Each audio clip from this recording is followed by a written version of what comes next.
அரசியல் நேயர்களுக்கு வாழ்த்துக்கள். சிவகங்கை மாவட்டம் திருப்புவனத்தில் அஜித்குமாருங்கிற ஒரு 27 வயது இளைஞர் காவல்துறையினால் அடித்தே கொல்லப்பட்டிருக்கிறாரு. இது லாக்அப் மரணம், மிக கொடுமையானது அப்படின்ட்டு இன்றைக்கி தமிழ்நாட்டையே அதாவது நெஞ்ச நெகிழ வச்சுக்கிட்டு இருக்கு இந்த செய்தியாக இருக்குது. இந்த வழக்கில் உடனடியாக ஒரே நாள்லையே தனிப்பட அமைச்சிருக்காங்க காவல்துறை. அது எப்படி? ஆனால் அதே சமயம் ஒரு எஃப்ஐஆர் கூட போடலை. அதிக ஆர்வம் கொண்டு இதை எப்படியாச்சும் கண்டுபிடிச்சிடணும், இதை கண்டுபிடிச்சி கொடுத்து நம்ம ஒரு பெரிய அவார்டு வாங்கணுங்கிற மாதிரி அந்த தனிப்படையில் ஈடுபட்டவங்கெல்லாம் அளவுக்கு அதிகமாக அதில் நடந்துக்கிட்டு இருக்காங்க. இப்போ பிரச்சனை கடைசியில் அடித்தே அந்த குற்றம் சுமத்தப்பட்டவர் இறந்த பிறகு அவர் மேலே குற்றம் இதுவரைக்கும் கண்டுபிடிக்கவே படாத சூழ்நிலையில் அவருடைய மரணத்துக்கான அந்த தடயங்களை அழிக்கிற முயற்சியில் அந்த காவல்துறை ஈடுபடுறாங்களா? இது தன்னுடைய காவல்துறையை தமிழகத்துடைய முதலமைச்சர் மு.க. ஸ்டாலின் துறையில் இருக்கிறதுனால இது தன் துறையில் விசாரிக்கப்பட்டால் சமயத்தில் நீதி கிடைக்காது அப்படின்னு சிலர் விமர்சனம் பண்ணுறதுக்கு வாய்ப்பு இருக்குது. எப்படியா இருந்தாலும் இந்த பாதிக்கப்பட்ட அஜித்குமாருக்கு நீதி கிடைக்கணும். அதனால் இதில் யார் தப்பு செஞ்சிருந்தாலும் நீங்கள் எந்த விதமான தாட்சணியம் இல்லாமல் விசாரிங்கன்னு சொல்லிவிட்டு இந்த வழக்கை கொஞ்சம் கூட கௌரவம் பார்க்காம சிபிஐக்கு மாற்றி கொடுத்துருக்கிற முதலமைச்சர் மு.க. ஸ்டாலினுடைய நடவடிக்கை பாராட்டுக்கு உரியது தானா? இதை அரசியல் பண்ணுறதுக்காக இதை பெரும்பாலும் அரசியல் நோக்கத்தில் கையில் எடுத்துக்கிட்டு ஆட்டம் போடுற சில அரசியல் கட்சிகளுடைய சதி சரியா? இப்படி பலவிதமான கேள்விகளுக்கு மத்தியில் அஜித்குமாருக்கு நடந்தது என்ன, அஜித்குமாரை அவர் மேலே இந்த குற்றம் சுமத்தியிருக்கிற இந்த நிக்கிதாங்கிற பெண்மணியுடைய அரசியல் பின்புலம் என்ன, எந்த அளவுக்கு இவருக்கு பேக்ரவுண்டில் ஆள் இருந்தால் இதை ஒரு எஃப்ஐஆர் கூட போடாமல் இவ்வளோ பெரிய சீரியஸாக எடுத்து ஒரு உயிரை கொண்டிருப்பாங்க அப்படிங்கிற தகவல்களை சில நிமிடம் நீங்கள் கடைசி வரைக்கும் இந்த வீடியோவில் கேளுங்க. கேட்குறதோடு மட்டும் இல்லாமல் இது பற்றிய உங்களுடைய கருத்துக்களை நீங்கள் இந்த அரசியலில் எனக்கு கமெண்ட் பாக்ஸில் கமெண்ட்ஸ் பண்ணுங்கள். அதுக்கு முன்னாடி இந்த அஜித்குமாரை இழந்து வாடக்கூடிய அவருடைய தாயாருக்கும் அவருடைய சகோதரர் மற்றும் குடும்பத்தார் நண்பர்களுக்கும் நம்முடைய ஆழ்ந்த இரங்கலையும் ஆழ்ந்த அனுதாபத்தையும் ஆறுதலையும் தெரிவித்துக் கொள்கிறோம். இது போன்ற நிகழ்ச்சி இனிமேல் நம்ம தமிழ்நாட்டில் எங்கேயுமே நடக்கக்கூடாது அப்படிங்கிற நம்முடைய எதிர்பார்ப்பையும் ஆதங்கத்தையும் வெளிப்படுத்துகிறோம். இதே எதிர்பார்ப்பு தான் தமிழகத்துடைய முதலமைச்சர் மு.க. ஸ்டாலின் அவர்களுக்கும் இருக்குது. நிச்சயமாக நீதி கிடைக்குங்கிற நம்பிக்கையோடு இப்போ நம்ம வீடியோக்குள்ளே போவோம். சிவகங்கை மாவட்டம் திருப்புவனத்துக்கு அருகில் உள்ள மடப்புறம் பத்திரகாளி அம்மன் கோயிலுங்கிற ஒரு கோயிலில் தற்காலிக காவலாளியாக ஒரு செக்யூரிட்டியாக பணிபுரிஞ்சு வர்றாரு அஜித்குமாருங்கிறவர். இவருக்கு வயசு 27. நல்ல திடகாத்திரமான உடல் கட்டமைப்பு உள்ளவர். கடந்த ஜூன் 27ஆம் தேதி அன்னைக்கு வெள்ளிக்கிழமை அன்னைக்கு அஜித்குமார் வேலை பார்த்துக்கிட்டு இருக்கிற அந்த பத்திரகாளி அம்மன் கோயிலுக்கு நிக்கிதாங்கிற ஒரு மருத்துவர் வர்றாங்க. அந்த கோவிலுக்கு வந்த அந்த நிக்கிதா தன்னுடைய தாயாரை அழைச்சிட்டு வர்றாங்க. அந்த தாயார் கொஞ்சம் நடக்க முடியாத ஒரு சூழ்நிலையாக இருக்கிறவங்க. அதனால் என்ன பண்ணுறாங்க, அவங்க அந்த செக்யூரிட்டியாக நிற்கிற அந்த அஜித்குமாரை கூப்பிடுறாங்க. கூப்பிட்டு ஒரு தள்ளுவண்டி, அதாவது முடியாதவங்களை உட்கார வச்சு தள்ளுவாங்கள்ல நாற்காலி, சக்கரை நாற்காலி எடுத்துகிட்டு வர சொல்கிறாங்க. அவர் போய் எடுத்துகிட்டு வர்றாரு. அவர் அவர்கிட்ட இந்த அம்மா கார் சாவியை கொடுக்குறாங்க. கார் சாவியை கொடுத்து இது நீங்கள் பார்க் பண்ணுங்கிறாங்க. அப்படி அவர் பார்க் பண்ணுறப்ப அவர் சாவியை வாங்கிட்டு என்ன பண்ணுறாரு, இந்த அஜித்குமாருக்கு கார் ஓட்ட தெரியாது. அதனால் அவர் என்ன பண்ணுறாரு, அவர் ஃபோன் பண்ணி அவருடைய நண்பர்கள் 2 பேரை கூப்பிட்றாரு. காரணம் அவருக்கு கார் ஓட்டுறதுக்கு தெரியாதனால எப்படியாச்சும் காரை பார்க் பண்ண தானே வேணும். அப்போ அவருடைய நண்பர்களாக அருண், வினோத்துங்கிற 2 பேர் வர்றாங்க. அவர்கிட்ட இந்த கார் சாவியை கொடுத்துட்டு என்ன பண்ணுறாரு, அஜித்குமார் இதை பார்க் பண்ணுங்கிறாரு.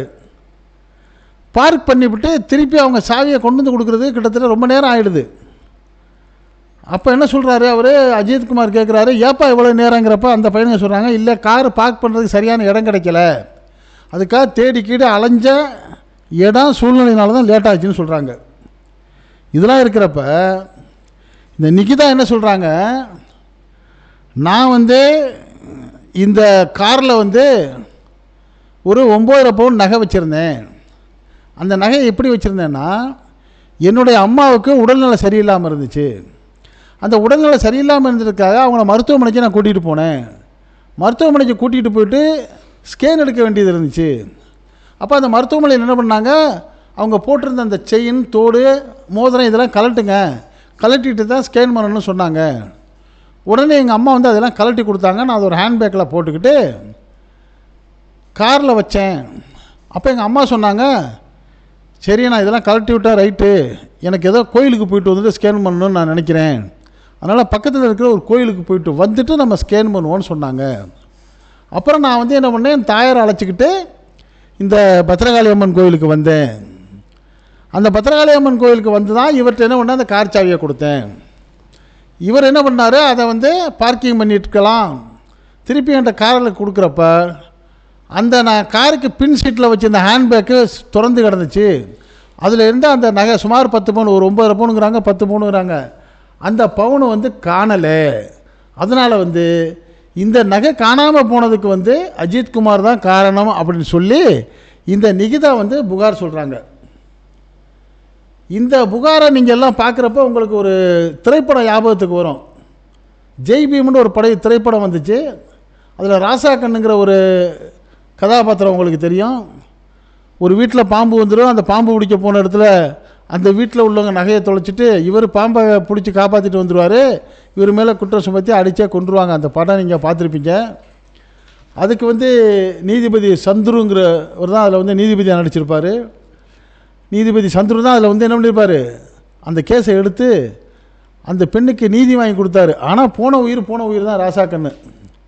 அதே மாதிரி வழக்கு தான் இந்த வழக்குன்னு சொல்லி இன்றைக்கி தமிழ்நாடு பூரா என்ன பண்ணுறாங்க, ஐயோ பாவம் அஜித்குமார் இளைஞன் இப்படி போயிட்டானேங்கிறாங்க. சரி, இப்போ என்ன நடக்குதுன்னா, உடனே இதை விசாரிக்கிறதுக்காக மானாமதுரை குற்றப்பிரிவு வந்து தனிப்படை காவலரை நியமிக்கிறாங்க. இந்த மானாமதுரை குற்றப்பிரிவு என்ன பண்ணுறாங்க, போலீஸ் ஸ்டேஷனில் ஒரு எஃப்ஐஆர் கூட போடல. என்றைக்கு பெட்டிஷன் கொடுக்குறாங்களோ, எப்போவுமே ஒரு பெட்டிஷன் வந்தால் கொடுத்து 4 நாள் 2 நாள் 3 நாள் 5 நாள் சென்று தான் ஒரு தனிப்படையாக அமைப்பாங்க.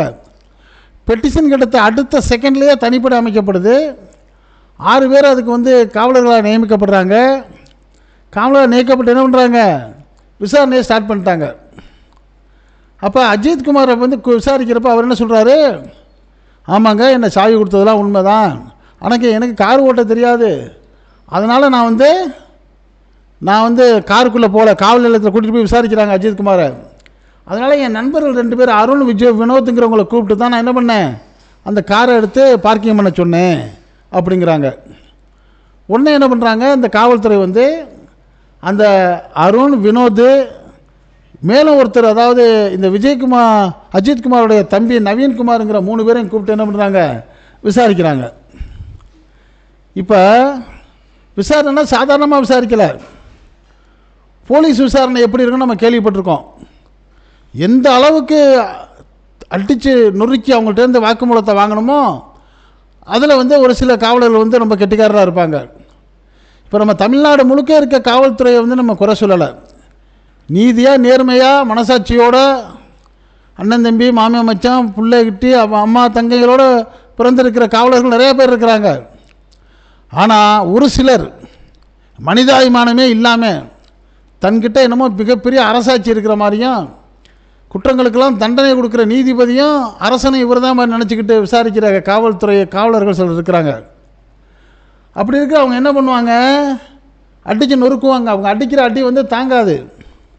அப்படி ஒரு அடி தான் என் அண்ணனை அடித்தாங்கன்னு சொல்லி யார் சொல்கிறா, இந்த அஜித்குமார் தம்பி நவீன்குமார் வந்து வாக்குமூலத்தில் சொல்கிறாரு, நாங்கள் பார்க்கும்போதே அந்த அஜித்குமாரை பயங்கரமாக போலீஸ் தாக்குனாங்க, எங்களுக்கு தெரிந்து அஜித்குமார் உடம்புல நிறைய காயங்கள் இருந்ததை எங்களால் பார்க்க முடிஞ்சு அப்படின்னு சொல்லி கதறாரு. போலீஸ் தாக்குதல்ங்கிறது எப்படி இருக்குன்னு நம்மளுக்கெல்லாம் தெரியும். அதை தாங்க முடியாத அஜித்குமார் என்ன பண்ணுறாரு, மறுநாள் சனிக்கிழமை 8 மணி வரைக்கும் அடி வாங்கிடுறாரு. ஆக இனிமேல் நம்மளை அடித்து கொண்டு விட்டுருவாங்கன்னு முடிவு பண்ணிவிட்டு வேதனை தாங்க முடியாமல் என்ன சொல்கிறாரு, ஐயா நான் தான் திருந்தேன். அதாவது போலீஸ் அடிக்கிறப்ப என்ன சொல்கிறாங்களாம், டேய் நீ எடுத்தான்னு ஒத்துக்கடா, உன்னை விட்டுறோம் அப்படிங்கிற மாதிரி அடிக்கிறாங்க. இவர் உடம்புல வந்து உள்ளங்கால்லேருந்து உச்சந்தலை வரைக்கும் அடி நொறுங்கிருச்சு.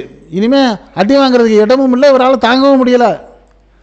அதனால் இவர் என்ன முடிவு எடுக்கிறாரு, சரி நம்ம திருடிட்டோன்னு ஒத்துக்கிட்டுருவோம் அப்படின்னு ஒரு முடிவெடுத்து, சரிதாங்க நான் தாங்க திருடினேன், அதை வந்து அந்த கோயிலுக்கு பின்பக்கம் இருக்கிற ஒரு இடத்துல ஒளிச்சு வச்சுருக்கேங்கன்னு ஒரு வார்த்தையை சொல்கிறாரு. இது போதுமில்ல போலீஸுக்கு. உடனே என்ன பண்ணாங்க, வா ராசா நீ அந்த இடத்த காட்டுன்னு சொல்லி ஒரு வேனை அழைச்சி அதில் அஜித்குமார், அவருடைய தம்பி நவீன் குமார், அவருடைய நண்பர்களாக இருக்க அருண், வினோத், இன்னொரு நண்பர் பிரவீன்குமார், இப்படி எல்லாரையும் 5 பேரையும் போலீஸ் கஸ்டடியிலே அவங்க 5 பேரையும் வச்சுருந்தாங்க. 5 பேரையும் அந்த வேனில் ஏற்றிட்டு காவல்துறை என்ன பண்ணுறது, அந்த இடத்துக்கு போகுது. போகிறப்ப அந்த பகுதியை கொண்டு போகிறப்ப அது எங்கே இருக்குன்னா, மடப்புறம் பத்திரகாளி அம்மன் கோவிலுக்கு பின்பக்கம் இருக்கக்கூடிய கோவில் செயல் அலுவலகம் பக்கத்தில் இருக்கக்கூடிய ஒரு கோசாலையாக இருக்குது அது, அந்த இடம் அவர் காட்டுற இடம். இப்போ அந்த கோயில்கிட்ட போயிட்டாங்க. இப்போ போலீஸ் என்ன பண்ணுறாங்க, மற்ற 4 பேரையும் நீங்கள் வேனில் எரிங்கப்பான்னு சொல்லிவிட்டு இந்த அஜித்குமாரை மட்டும் கூட்டிக்கிட்டு அந்த இடத்த காட்ட சொல்லி கூட்டிகிட்டு போகிறாங்க. அப்போ அஜித்குமார் தளர்ச்சியான நிலையில் இருக்கிறாரு, ஆனால் நிதானத்தோடு இருக்காரு, நடந்து தான் போகிறாரு. அப்படி போயிட்டுருக்கிறப்ப அந்த இடம் வந்துருச்சு. இடம் வந்துடுறப்ப அவர் அப்படியே சுற்றி முற்றியும் பார்க்குறாரு, நம்மளுக்கு யாராச்சும் ஆறுதலுக்கு இந்த கோவில் அதிகாரிகள் அலுவலர் யாராச்சும் வருவானோ ஒரு ஆளும் வர்ற மாதிரி தெரியலை. அப்போ போலீஸ் கேட்குறாங்க, இந்த இடத்துல ஒழிச்சு வச்சுருக்கா சொல்கிறா அப்படிங்கிறப்ப அவர் சொல்கிறாரு, ஐயா சாமி நான் திருடலாம் இல்லை, உங்கள் அடி என்னால் தாங்க முடியலப்பா, நான் செத்து போயிடுவேன் போல இருக்கே, உங்கள் அடியிலேருந்து நான் தப்பிச்சுக்கிறதுக்காக தான் நான் எடுத்தேன்னு சொன்னேன். இந்த இடத்துக்கு நீங்கள் கூட்டிகிட்டு வந்தீங்கன்னா எனக்கு உதவுறதுக்கு யாராச்சும் ஒரு கோவில் அதிகாரிகள் பொதுமக்கள் வருவாங்கன்னு நினச்சேன், ஒரு நாதியம் வரலையே, நான் திருடலையே அப்படின்னு சொல்லி புலம்புறாரு. இதை கேட்டவுடனே போலீஸுக்கு, இறக்கம் வர வேண்டிய போலீஸுக்கு இன்னும் கோபந்தான் வருது. திருப்பி அடி சமத்தியாக எடுக்கிறாங்க. அதில் எப்படியோ ஒரு தாக்குதல் வந்து அவருடைய குரல் வலையில் அடிச்சிருக்கு. ஒரு கம்பு எடுத்து இப்படி அடிச்சிருப்பாங்க, அப்படி எக்குத்தப்பாக போய் அடிச்சிருக்கோம். குரல் வலை நசுக்குன்னா என்ன ஆகும், கதை முடிஞ்சிடும்ல. இப்போ வந்து அவர் சுயநனவை இழந்துட்டார். யார், அஜித்குமார். அடி தாங்க முடியாமல் தனக்கு வேணுங்கிற தண்ணி வேணும் தண்ணி வேணும்னு கத்தியிருக்காரு. கடைசியாக உயிர் போகிற கட்டத்தில் தண்ணின்னு இருக்காரு, தண்ணியும் இங்கே கொடுக்கலை. இப்படிப்பட்ட நிலையில் அவர் வந்து நினைவை இழந்த உடனே போலீஸுக்கு சந்தேகம், ஐயோ உயிர் போயிடுச்சோ அப்படின்ட்டு என்ன பண்ணுறாங்க, அந்த அஜித்குமாரை தூக்கிட்டு வர்றாங்க. நடந்து கூட்டிகிட்டு போனாங்க, தூக்கிட்டு வர்றாங்க. இப்போ தூக்கிட்டு வேனுக்கு வந்த உடனே என்ன பண்ணுறாங்க, இந்த வேனில் 4 பேர் இருந்தாங்களா, அஜித்குமார் தம்பி நண்பர்கள் 3 பேர், 4 பேர், அப்பா நீங்கள் ஓடி போங்க உங்கள் வீட்டுக்கு, நீங்கள் போங்க, நாங்கள் வந்து இவரை வந்து மருத்துவமனையை கூட்டிகிட்டு போகிறோம், என்னமோ ஒரு சிகிச்சையை கூட்டிகிட்டு போகிற மாதிரி சொல்லி இவங்களை இறக்கி விட்டுட்டு நேராக என்ன பண்ணுறாங்க, அஜித்குமாரை வந்து மருத்துவமனைக்கு அழைச்சிட்டு போகிறாங்க. மருத்துவமனைக்கு அழைச்சிட்டு போயிட்டு அங்கே வந்து செக் பண்ணுறாங்க. அந்த மருத்துவமனையில் என்ன சொல்லிட்டாங்க, இவர் ஏற்கனவே இறந்துட்டாருங்க, கதை முடிஞ்சு போச்சு அப்படின்னு சொல்கிறாங்க. இப்போ கோசாலையில் சுயநிலையை இழந்த அஜித் வந்து குமாரை திருபுவனம் அரசு மருத்துவமனையில் அனுமதித்த உடனே அங்கே அஜித்குமார் இறந்துட்டான்னு மருத்துவர் தெரிவித்தோன்னு என்ன பண்ணுறாங்க, இனிமேல் இந்த உடலை இங்கே வச்சுக்கக்கூடாதுண்டு காவலர் வந்து மதுரை ராஜாஜி மருத்துவமனைக்கு கொண்டு போயிடுறாங்க. இப்போ இந்த காட்சியெல்லாம் அந்த 4 பேரை விரட்டி விட்டாங்கல்ல வேனில் இருந்து. அதில் வந்து அஜித்குமாரோடைய தம்பி இருக்கார்ல, அவர் என்ன பண்ணுறாரு, அவங்க வீட்டில் போய்ட்டு சொல்லி புலம்புறாரு, என்னென்ன மாதிரி நடந்துச்சு, அண்ணனை நடந்து கூட்டிகிட்டு போனாங்க, திருப்பி தூக்கிட்டு வந்தாங்க, ஆஸ்பத்திரி போனாங்க, என்ன ஆச்சுன்னு தெரியலன்னு உடனே அந்த குடும்பத்தெல்லாம் என்ன பண்ணாங்க, போலீஸ் ஸ்டேஷனுக்கு போகிறாங்க. போலீஸ் ஸ்டேஷனில் போய்ட்டு என்ன பண்ணுறாங்க, அவங்க வந்து கோஷம் பண்ணுறாங்க. அது மட்டும் இல்லாமல் போராட்டம் பண்ணுறாங்க, கதறாங்க. இப்படி இருக்கிறப்ப இவங்களோட சில அரசியல் கட்சிகளை சேர்ந்துக்கிறாங்க. சில அரசியல் கட்சி என்ன பண்ணுவாங்க, பாதிக்கப்பட்டவங்களுக்கு நல்லது செய்கிறதுக்குன்னு நினச்சி போராடுற சில கட்சிகளும் இருக்குது. சில அரசியல் கட்சிகள் வந்து இதை காரணமாக வச்சுக்கிட்டு ஆள்ற கட்சிக்கு ஏதாச்சும் ஒரு கெட்ட பேரை உண்டாக்கணும்னு நினைக்கிற கட்சியும் இருக்குது. இப்படி 2-3 வகையான கட்சி சேர்ந்துக்கிட்டு இந்த போராட்டத்தை பெருசாக்கணுன்னு உடனே என்ன பண்ணுறாங்க, இந்த அஜித்குமார் தாயார்கிட்ட வந்து உயர்மட்ட அதிகாரிகள் வந்து ஒரு சமரச பேச்சுவார்த்தைக்கு வர்றாங்க. பேச்சுவார்த்தைக்கு வந்து என்ன சொல்கிறாங்க, அம்மா கவலைப்படாதீங்க, ஏதோ தப்பு நடந்துருச்சு, அதனால் நாங்கள் என்ன பண்ணுறோம், சின்ன பையனுக்கு மகனுக்கு வந்து அறநிலைத்துறையில் வந்து ஒரு வேலை வாங்கி தர்றோம், நிதி உதவியும் வாங்கி தர்றோம், அரசாங்கத்தில் உள்ள உதவியெல்லாம் வாங்கித்தரோன்னு சொல்லி சமாதானம் பண்ணாலும் அந்த அம்மா ஏற்றுக்கல. ஐயோ என் புள்ள உயிர் கிடைக்குமாயா, ஏன்னா 27 வயசு இளைஞன் வாழ வேண்டிய வயசு அப்படின்னு கதறாங்க. இப்படிப்பட்ட நிலையில தான் இந்த பிரச்சனை பெருசான உடனே இந்த குற்றப்பிரிவு காவலர்கள் 6 பேரையும் பணியிடை நீக்கம் செஞ்சு உத்தரவிட்டிருக்காரு ஆசிஸ் என்ற உயர் அதிகாரி. இந்த குற்றப்பிரிவு காவலர் 6 பேர் யார் யார்? பிரபு, கண்ணன், சங்கரமணிகண்டன், ராஜா, ஆனந்தன், இன்னொரு மணிகண்டன் ஆகிய 6 பேரையும் சிவகங்கை மாவட்ட கண்காணிப்பாளர் ஆசிஸ் ராவத் வந்து தற்காலிக பணியிட நீக்கம் செஞ்சுருக்காருன்னு சொல்ல வருது. இப்படி இருக்கிறப்ப இந்த அஜித்குமாரோடைய பிரேத பரிசோதனை போஸ்ட்மார்ட்டம் என்ன பண்ணியிருக்குது நடந்திருக்கு. பெரும்பாலும் போஸ்ட்மார்ட்டம் வந்து ஒரு மணிலேருந்து 2 மணி நேரத்துக்குள்ள முடிஞ்சிருமா. ஆனால் இந்த போஸ்ட்மார்ட்டம் மட்டும் 5 மணி நேரம் நடந்திருக்கு. காரணம் வந்து அவருடைய உள்ளங்காலிலேருந்து உச்சந்தலை வரைக்கும் 18 இடங்களில் கடுமையான தாக்குதல் ஏற்பட்டு உள்ள இரத்த கசிவு ஏற்பட்டு அதையெல்லாம் ஆய்வுபடுத்துறதுக்கான நேரமே கிட்டத்தட்ட 5 மணி நேரம் ஆயிருக்குன்னு சொல்லி அந்த டாக்டர்கள் சொல்லியிருக்காங்க. இப்படி இருக்கிற நிலையில் இந்த இடத்துக்கு வந்து மதுரை ஹைகோர்ட் வந்து இந்த கேஸை சுமோட்டாவாக எடுத்துக்கிட்டு மாண்புமிகு நீதியரசர் வேங்கட பிரசாத் அவங்க என்ன பண்ணியிருக்காங்க, ஞாயிற்றுக்கிழமை வந்து திருவோணம் போலீஸ் ஸ்டேஷனுக்கு போயிட்டாங்க. போயிட்டு அவங்கெல்லாம் விசாரித்து அங்கே உள்ள அது சம்மந்தப்பட்ட அதிகாரிகள் ஆடிஓ விஓ அவங்க எல்லாம் கூப்பிட்டு விசாரிச்சுட்டு இருக்கப்ப ஒரு பெருங்கூட்டம் மக்கள் கூட்டம் வந்து நீதிபதியை வந்து கேள்வி கேட்க ஆரம்பிச்சிருக்காங்க. அவர் சொல்லியிருக்காரு, என்ன நீங்கள் வந்து மிரட்டியோ உருட்டியோ எந்த புண்ணியமும் இல்லை, நான் உண்மையாக நீதி கிடைக்கணுங்கிறதுக்காக தான் வந்திருக்கிறேன். உங்கள் தரப்புலெல்லாம் என்னென்னு சொல்லணுமோ உங்கள் பேரையெல்லாம் கொடுங்க, நான் உங்களுக்கெல்லாம் வந்து அழைப்பானை அனுப்புகிறேன், சம்மன் அனுப்புகிறேன், நீங்கள் வந்து கோர்ட்டில் சொல்லுங்கள், நம்ம வந்து இதை நீதி வாங்கி தருவோம்னு சொல்லி என்ன பண்ணியிருக்காரு, நேர்மையான முறையில் அந்த வழக்குக்கான நடவடிக்கை எடுக்கிறாரு. இப்போ நீதிபதி மட்டும் நடவடிக்கை எடுக்கலை. இன்னொரு பக்கம் சில அரசியல் எதிர்க்கட்சிகள் இப்போ ஆண்டுக்கிட்டு இருக்காங்கல்ல, திராவிட முன்னேற்ற கழகத்துடைய முதலமைச்சர் மு.க. ஸ்டாலின் மேலே பழிய தூக்கி போட பார்க்குறாங்க. உங்கள்கிட்ட தானே இப்போ இந்த காவல்துறை இருக்குது, உங்கள் காவல்துறையில் இப்படி லாக்அப் மரணங்கள்லாம் நடக்கலாமா, இது பெரிய அநீதி இல்லையா, இதுக்கு நீங்கள் பொறுப்பு இல்லையா, இவங்க 1008 அள்ளி விடுறப்ப அதுக்கெல்லாம் முந்திக்கிட்டு அவர் என்ன பண்ணிட்டாரு, நான் தான் பொறுப்பு, நான் மன்னிப்பு கேட்குறேன், பகிரங்கமாக கேட்குறேன்னு என்ன பண்ணுறாரு, அமைச்சர் பெரிய கருப்பனை அந்த பாதிக்கப்பட்ட வீட்டுக்கு அனுப்பிச்சு அந்த இறந்தவுடைய தாயார்கிட்ட நேரடியாக முதல்வர் தொலைபேசியில் பேசுகிறாரு. அம்மா மன்னிப்பு தான் கேட்குறார். சாரிம்மா, எனக்கு தாங்க முடியாத வருத்தம் மனவேதனை, இது நடந்திருக்கவே கூடாது, இதை நான் சரின்னு ஒத்துக்கலை, இதுக்கு நான் உங்கள்கிட்ட சாரி மன்னிச்சுக்கிறேன், இருந்தாலும் உங்களுக்கு வந்து எங்களால் முடிஞ்ச ஒத்துழைப்பு செய்கிறோம், நீதி கிடைக்கிறதுக்கு நான் ஏற்பாடு பண்ணுறேன், உங்கள் பக்கம் தான் நான் நிற்பேன், நீதியின் பக்கத்தான் நிற்பேன், அது மட்டும் இல்லாமல் உங்கள் பையனுக்கு வேலை வாய்ப்பு, உங்களுக்கு இடம், பொருளாதார உதவி, இந்த வழக்கில் வந்து உங்களுக்கு நீதி கிடைக்கிறதுக்கான எல்லா உதவியும் இந்த அரசு செய்யும். அப்படி நாங்கள் செய்கிறப்ப நாங்கள் என்னுடைய கட்டுப்பாட்டில் இருக்க காவல்துறையே இந்த காவலை விசாரித்தா தவறு செஞ்சுருக்கிறவங்க காவலர்களுங்கிற தெரிய வர்றதுனால இதில் சரியான நியாயம் கிடைக்காதுங்கிறதுனால நானே என்னுடைய சுய கௌரவத்தை விட்டு கொடுத்து இந்த வழக்கை வந்து நான் மத்திய ஒன்றிய அரசுகிட்ட இருக்கிற சிபிஐட்ட கொடுக்குறேன். இப்போ அவங்க பாஜக அரசு தான், அவங்க இதை விசாரிக்கட்டும், விசாரித்து யார் குற்றவாளியோ அவன் மேலே கடுமையான நடவடிக்கை எடுக்கட்டும், நான் அதுக்கு துணை நிற்பேன்னு சொல்லி அந்த தாயாருக்கு சொன்ன ஆறுதல் தான் இன்றைக்கி தமிழ்நாட்டில் இருக்கிற லட்சோபலட்சம் தாயார்களுக்கும் ஆறுதலாகவும் மருந்து போட்டதாகவும் இருக்குது.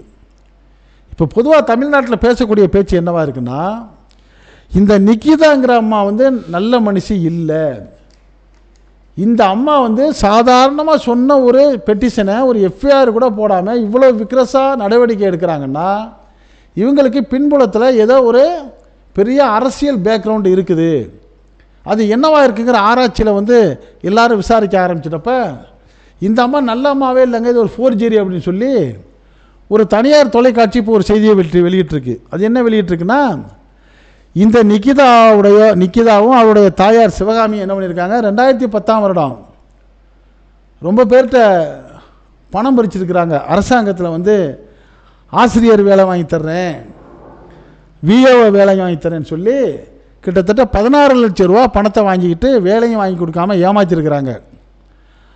இப்படி எங்களை ஏமாற்றிட்டாங்க அப்படின்னு மேலே பெட்டிஷன் கொடுத்துருக்காருன்னா ராஜாங்கிற ஒருத்தர் தான் பெட்டிஷன் கொடுத்துருக்காரு. இது 2011ஆம் வருஷம் தான் இவர் கேஸ் கொடுக்குறாரு, 2010 பணம் கொடுக்குறாரு. தனக்கு வேலையும் கிடைக்கல, பணமும் வாபஸ் கிடைக்கலன்ன உடனே இந்த அம்மாட்ட கேட்குறப்ப இந்த அம்மா மிரட்டுது, நான் யார் தெரியுமா உனக்கு, என்னுடைய பின்புலம் தெரியுமா அப்படின்னு மிரட்டுது.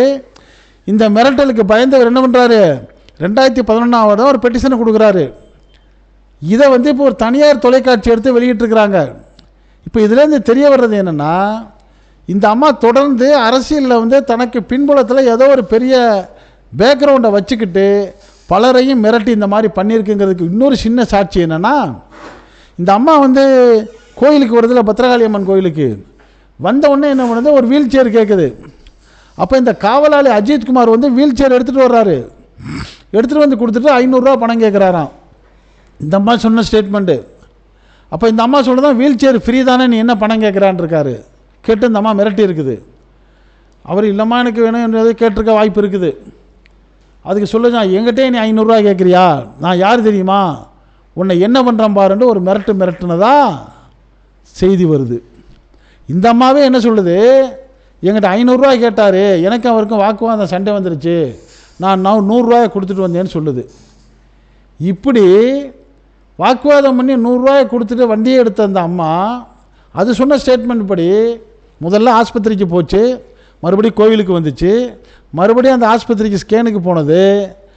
அந்த ஸ்கேன் பண்ணுற ஆஸ்பத்திரியில் ஒரு பார்க்கிங் போட்டிருக்குமா இல்லையா, அந்த இடத்துல அந்த பேக்கில் களவான் இருக்க வாய்ப்பு இருக்கா இல்லையா, அது எப்படி குறிப்பாக இந்த அஜித்குமாரை மட்டும் இது எப்படி கம்ப்ளைண்ட் பண்ணுது அப்படிங்கிறப்ப பலருடைய சந்தேகம் என்னென்னா, உண்மையில் அந்த நகை காணா போகவில்லை. இந்த அஜித்குமார் 500 ரூபா கேட்டதுக்கு பழி வாங்கணுங்கிறதுக்காக இந்த அம்மா தனக்கு செல்வாக்கு உள்ள சில அதிகாரிகளை தொடர்பு கொண்டு அவனை கொஞ்சம் கவனிங்கன்னு சொல்லியிருக்கு.